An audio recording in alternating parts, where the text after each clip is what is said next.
Good day guys, this is your tutor engineer. Today we'll be doing graphs. So let's start with today's lesson. The sketch below shows the graphs of f of x is equal to ax, a to the power x minus 3, which is the exponential function, and g of x is equal to minus 4 over x minus 4, which is the hyperbolic function.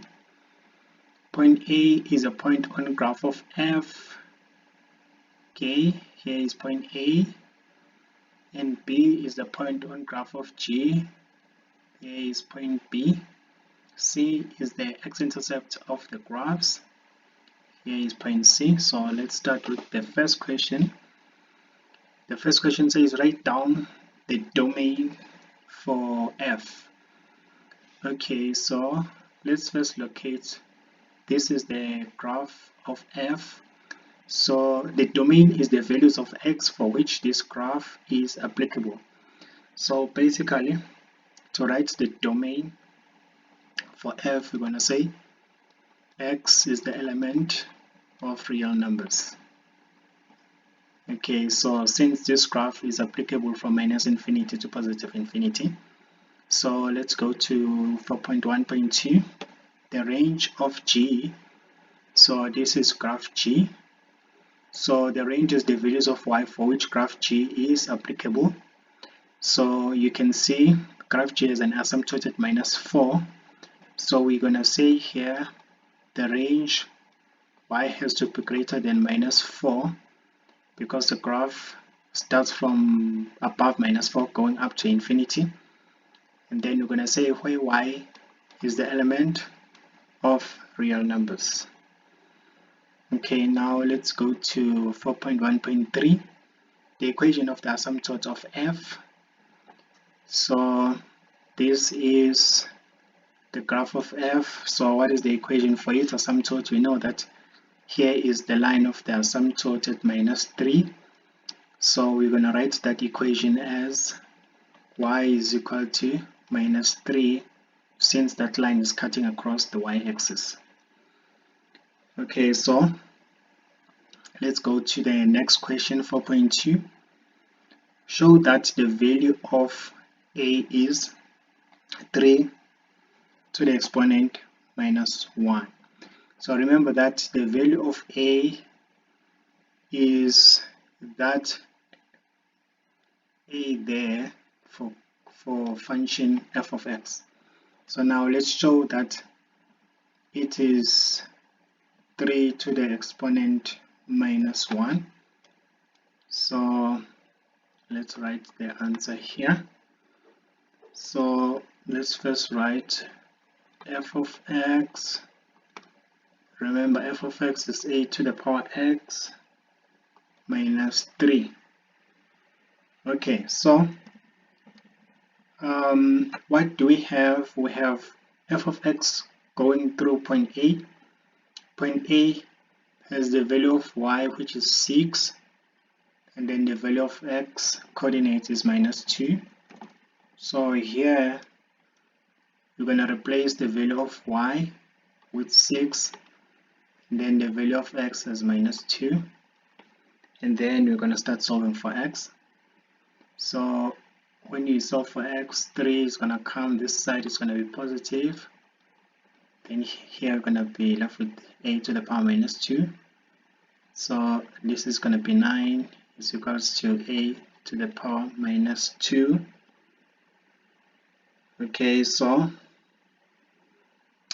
this one you can simplify it as, remember, a to the exponent minus 2 is the same as 1 over a squared.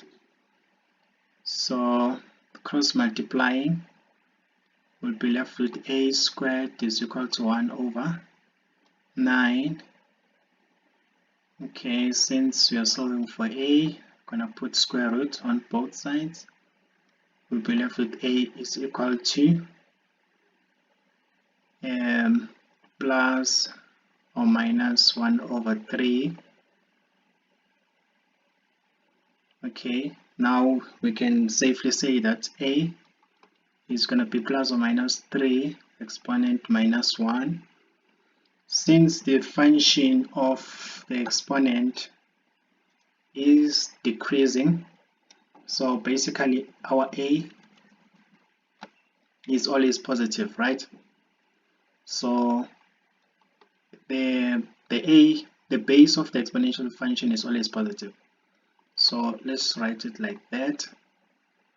So a is equal to 3 to the exponent minus 1. So we've proven question 4.2. Now let's go to the next question. Determine the coordinate of C. Okay, let's determine the coordinate of C. Remember, coordinate of C is the x-intercept of either graph, so we can use any of the graphs to calculate the coordinate of C. Okay, so I'll choose the graph of F to calculate the coordinate of C. Okay, so 4.3. Remember now we have the graph of x is equal to 1 over 3 to the power x is equal to 3. Sorry, 1 over 3 to the power x minus 3. That's a graph of f. So since we know that for x-intercept, that means y is 0. So we can say 1 over 3 all to the power x minus 3 is 0. So solving for x, 3 will come to this side, it's going to be positive 3. And then here we'll be left with 3 exponent minus 1 is equal to 3. You can rewrite this as 3 to the exponent minus x is equal to 3 to the exponent 1. So now we're going to have minus x is equal to 1. So basically x is equal to minus 1. So the coordinate of C is x minus 1. Y is 0 since it's the x-intercept. Okay, so I hope you sorted with question 4.3, you understand it. Now let's go to the next question, 4.4. Write down the values of x for which g of x is greater than f of x. So, okay, this is from point C. You can see point G is above f of x. So g of x is above f of x from point C, which we know from our recent calculation that the coordinate is minus 1, 0. So the values of x for which g of x is greater than f of x is x must be greater than minus 1, right? So just look at this point here. From there on, all the values of x going to the right until the y-axis, because graph of g is only applicable between minus 1 and the y-axis. The y-axis are actually the asymptotes. Okay, so we're going to say here the values of x. Okay, let's just go to the exact question itself. The values of x for which g of x is greater than f of x, we're going to say x is greater than 1, but x is less than 0 on the y-axis side. Okay, so let's go to the next question. 4.5, determine the equation of 4.5.1, the straight line through A and C. So the straight line is passing from point C and A. Okay, we already know the coordinate for point C and A. So let's quickly calculate 4.5.1. So the coordinate of A is minus 2 and 6. The coordinate of C is minus 1 and 0. So the equation of a straight line can be written in this general form. So we're going to first deal with calculating the gradient. The gradient is going to be the y-coordinate at A minus the y-coordinate at C divided by the x-coordinate of A minus the x-coordinate at C. Okay, so M is going to be y-coordinate of A, it's 6. Okay, let me just use a different color for that so that you can be able to see.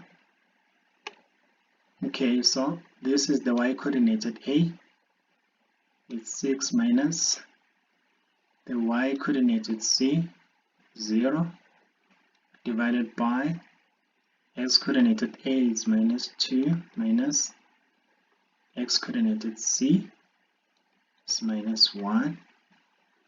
So our gradient is going to be 6 divided by minus 2 plus 1. Gradient is going to be 6 divided by minus 1. Therefore, the gradient is going to be minus 6. Okay, now we've sorted out the gradient. We can rewrite our formula. Our general formula is minus 6x plus c. Now let's sort out point C. To sort out and calculate point C, you can use any point. You can use either point A or point C to do so. I'll use point C. Okay, so at point C, the coordinate is 0, the y-coordinate, and then we've got minus 6, the x-coordinate is 1, plus c. Here we have a 0, minus 6 times minus 1 is 6, plus c, therefore c is going to be minus 6. Therefore, we can conclude that the equation of a straight line is going to be minus 6x plus 6. I hope you understood that part. Okay, so what's the next question? 4.5.2. The axis of symmetry of G with a negative gradient. So the axis of symmetry of graph G with a negative gradient. So this is graph G. To get to the negative gradient for graph G, that means you have to reflect it about the y-axis. So that means you're going to be looking for a graph where the gradient is negative. The graph is going to be doing something like that.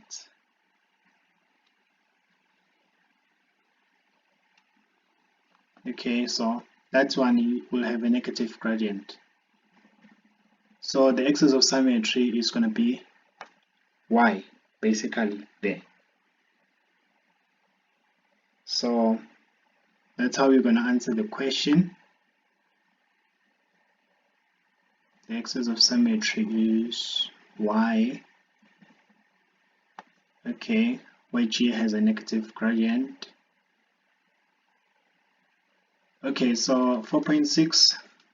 If AB is a horizontal line, calculate the length of AB.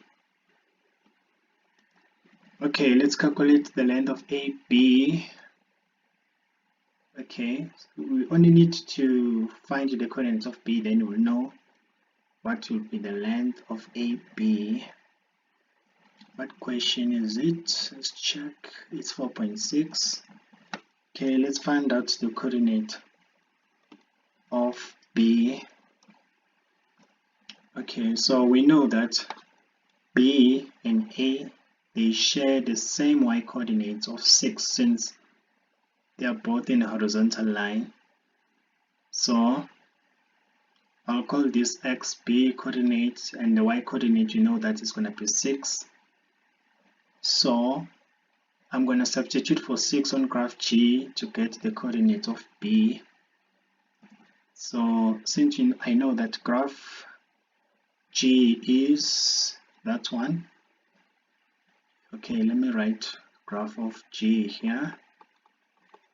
You have minus 4 over x minus 4. We know that the y coordinate is 6.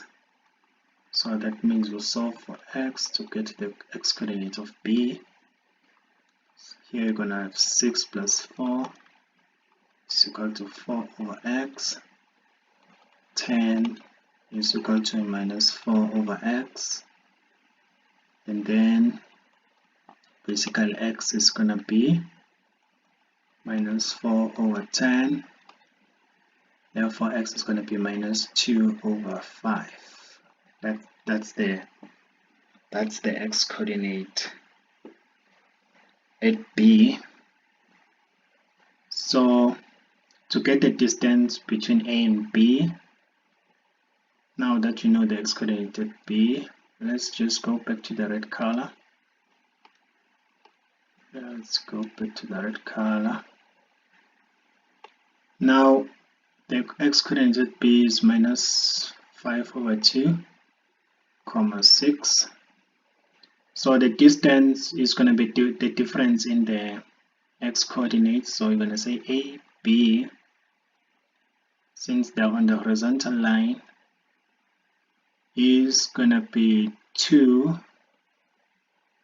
minus 2 over 5, right? Okay, so 5 is the common denominator. Here you're going to have a 10, there you're going to have a 2. That means AB will be 8 over 5 units. Okay, so that's it for today. If you like my video, don't forget to subscribe. We'll meet again on our next lesson. So keep well and cheers.